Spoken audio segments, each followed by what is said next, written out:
May nga po Negros. Ini ang Digicast Negros 10. Ang nagapanguna nga napulo ka mga balita sa isla sa Negros ang amo ni gadudong sa inyo.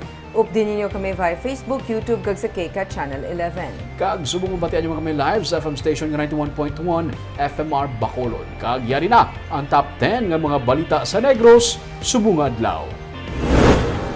Babae nga nagapang salisi sa ball bis pero gibuyan sa PNP kay wala may nagpasaka sang kaso.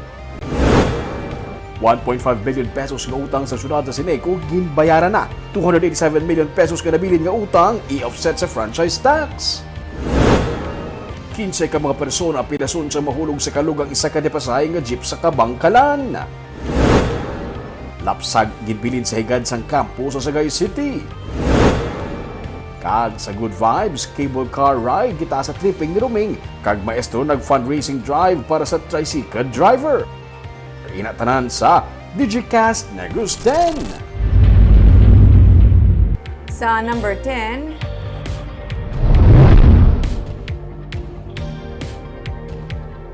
LPA sa gihapon ang ginalantaw posible magadalas ang ulan sa Negros.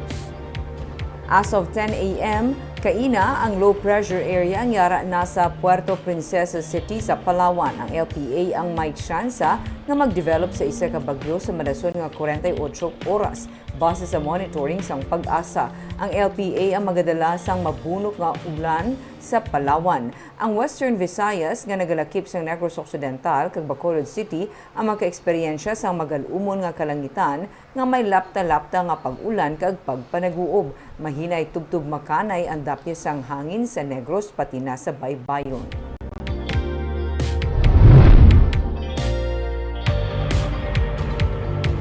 Sa number 9, Kabangkalan City mayara na sa bago nga city administrator. Unanimous nga ginaprubahan sang sanggunian panglungsod ang appointment ni Attorney Mac Lord Zafra bilang city administrator sa session sini sa Mayo 4. Ginbusta ni Zafra si Engineer Randy Siason nga nagpungko bilang acting city administrator. Sa ginrelease nga impormasyon sa Kabangkalan PAO, si Zafra ang ikaapat na nga persona nga nagapungko bilang city administrator. Damlag pa, ginappoint ni Mayor Benji Miranda si Anay Silay City Administrator, Attorney Jose Edward Davila bilang acting city administrator. Sa iya sini nga pagpungko, nagbulo si Anay Board Member Attorney Reynaldo Novero nga na-appoint sa tong July 19, 2022 ag nag-resign sa Setyembre 28. Taga Barangay 8 sa Kabangkalan City kay isa ka practicing lawyer sa masobra na 10 years si Zafra.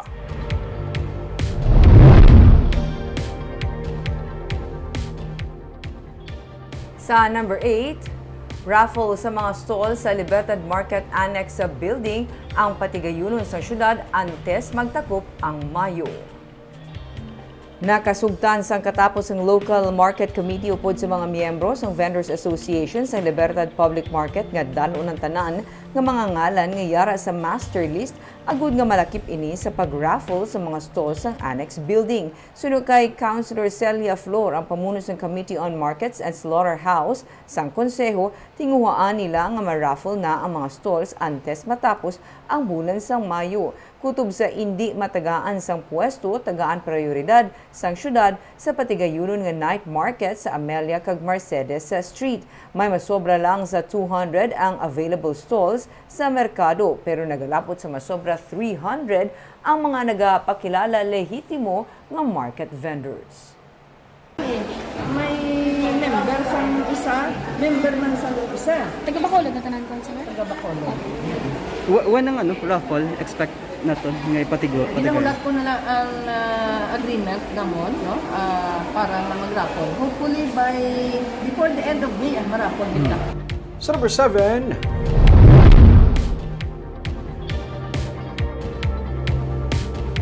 isa ka lapsag ang ginbilin sa may kampo sa Sagay City samtang isa naman kapatay nga lapsag ginbilin sa Kabangkalan City.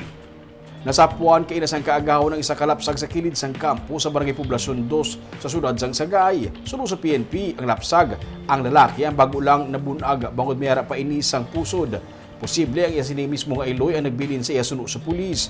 Gilid man nga gindala sa ospital ang lapsag nga karon yara na sa maayo nga kahimtangan suno sa pulis. Samtang isa man kalapsag ang nasapuan kay inasang aga sa dump site sa barangay Hilamunan sa Kabangkalan City. Apang ang lapsag ang nasapuan nga wala na sang kabuhi. Suno sa PNP, isa ka manog basura nakakita sang bata sa garbage dump site. Ang lapsag ang mayara pa sa pusod kag naputos sa garbage bag. Ginahibalo pa sang PNP kung sino ang nagbata sa dump site.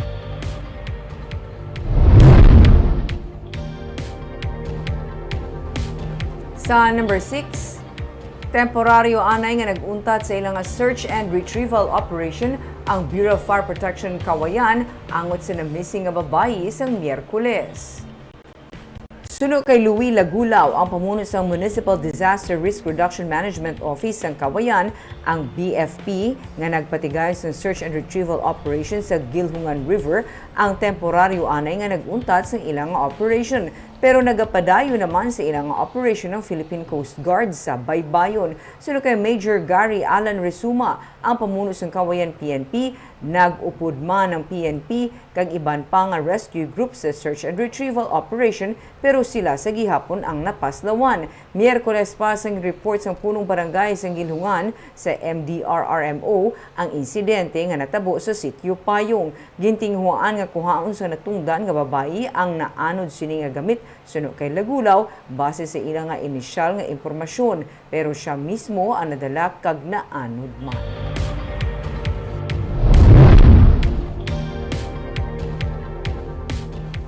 Sa number 5, isa ka mananagat na sapuan nga patay sa Manhuyod sa Negros Oriental. Nasapuan nga patay na sang kahapon ng isa ka mananagat matapos ini magpamana sang isda sa dagat sakop sa barangay Sunduan sa Manhuyod, Negros Oriental. Ang napatay amo si Salvador Cadusale, 55 anyos. Sunod sa PNP, las 12 ang nagpalawod si Cadusale para magpangisda gamit ang pana. Las 2 ang hapon sa nasapuan na lang ini sa isa man ka mananagat nga nagalutaw na sa tunga sang lawod kag wala na sang kabuhi.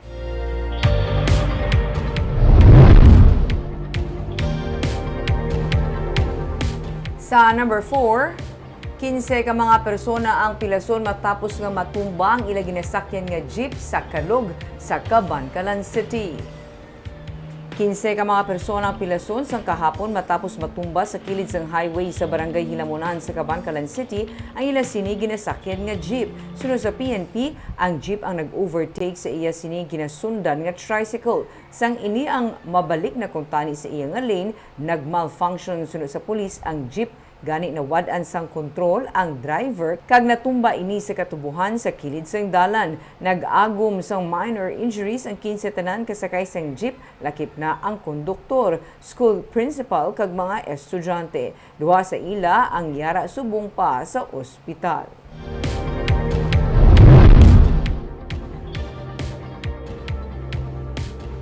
Sa number 3, presyo sang live weight sang baboy sa Negros Occidental ang nagmubo.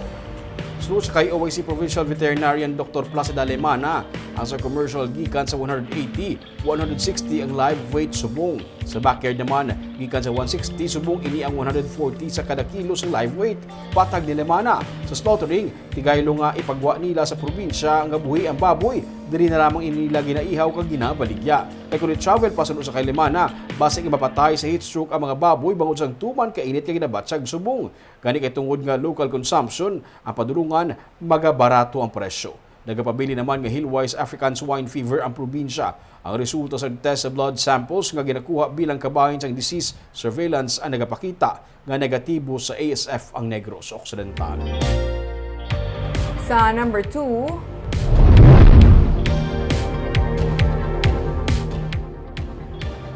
1.5 million pesos nga utang sang syudad sa kuryente para sa mga eskwelahan ang nabayaran na.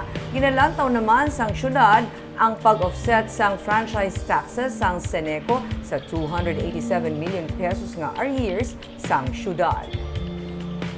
Na-release na sang syudad ang 1.5 million pesos nga cheque nga pambayad sa Central Negros Electric Cooperative para sa March billing. Ilabi na para sa nakonsumo nga kuryente sa syudad kag sang 51 ka mga elementary school sa Bacolod. Sang Miyerkules na utdan sang kuryente ang napulo ka mga eskwelahan. Duha diri mga high school matapos wala mabayaran sang syudad ang ilang nga bill. Nangayo na sang pasaylo ang pamuno sang Seneco kag nagpasalig sa syudad nga hindi na masulit ang ginakabig miscoordination kabangdanan nga nautdan kuryente ang mga eskwelahan samtang nagaklase. Sunod kay City Administrator Pacifico Maghari III, ila naman karon ginalantaw nga ma-offset ang masobra 90 million nga balayran sa Seneco para sa franchise taxes sa kapin 287 million pesos nga arrears sang syudad. Plano man sang syudad nga magtukod sang infrastructure projects para sa distribution utility agud nga mabuhin ini sa nabilin nga utang sang syudad. Issue is the mayor already preliminarily talked to Seneco management. It's a question also of the availability of the budget. So there's a plan once ma-offset kung ang balance paano i-settle. There's a plan also nga may mga major projects ang setting nga pwede yung Seneco ma-implement if we pay the back naton nga electricity charges. Kaag sa numero 1 sa mga balita, subong adlaw.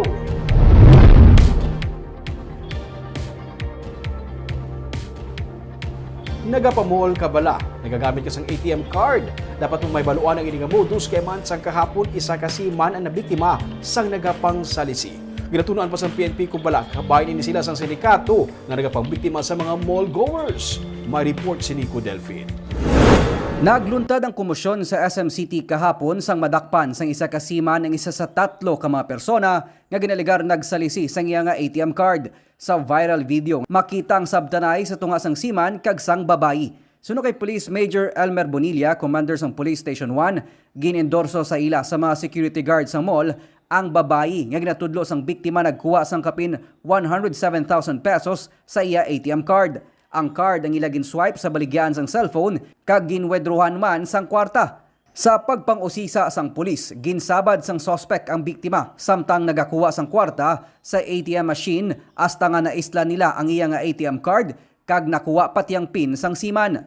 Withdraw siya sa Ayala dila sa isa ka ATM machine.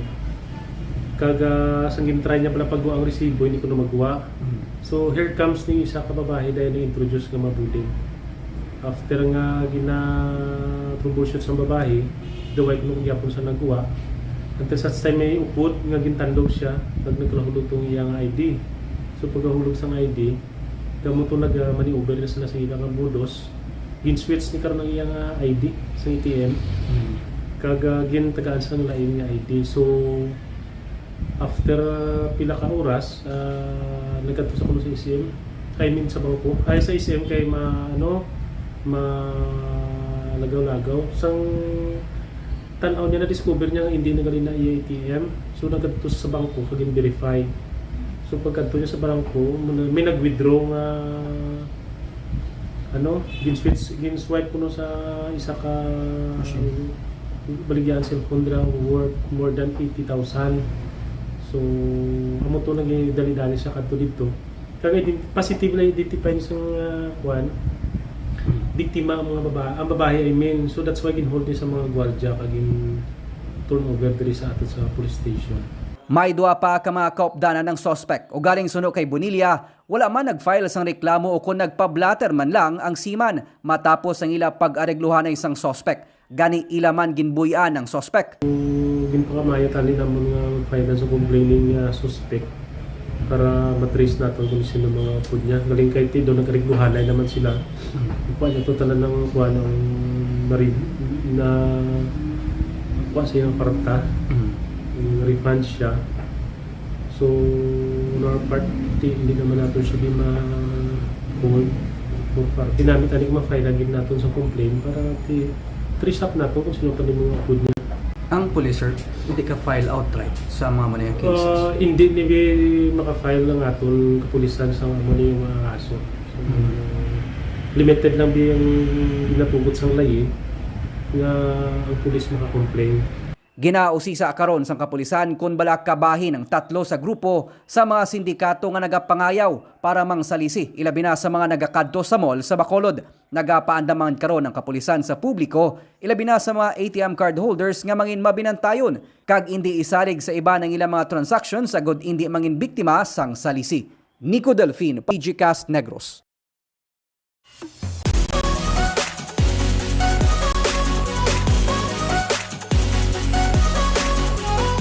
Kaagyari naman ang pampabalo namun niya pang pag-good vibes sa inyo sininga weekend.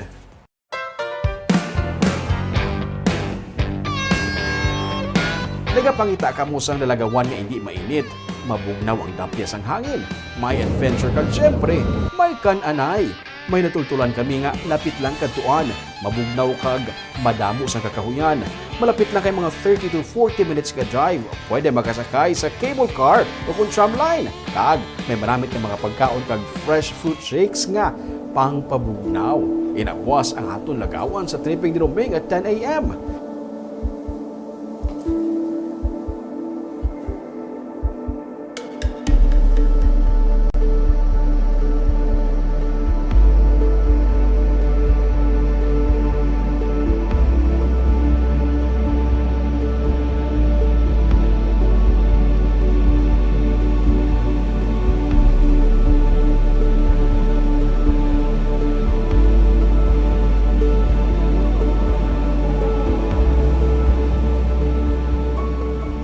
Kag sa Baganihan naman, isa ka college professor may pangita sa pamaagi agud makabulig sa tricycle driver.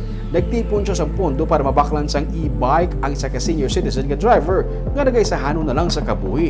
Ang ila istorya sa Baganihan sa Sunday. Barb, ang cable car na tram, dugay na siya, but subong ina-allow nila ang public na makagamit man, maka-experience mo sakay sa cable car. Ako yung may nakasakay kuya sa cable Ay, sa car. grabe. Pero ka namin, Ming, no? Especially kung ka-green sang view nga. Appreciate mo gid kung anong nangyari sa palibot. Kago, hindi ka maging makulbaan. Kagabi ito mga balita sa Negros subong nga adlaw. Kay man sa panahon karon importante nga may ihibalo ka sa katabo sa imo nga palibot. Kung dapat balanse kag eksakto ang mga impormasyon. Parahan kami nga magapangalagad sa Negrosanon. Ako si Barbara Mijares. Tubtub sa Lunes, ako naman si Romeo Subaldo. Happy weekend!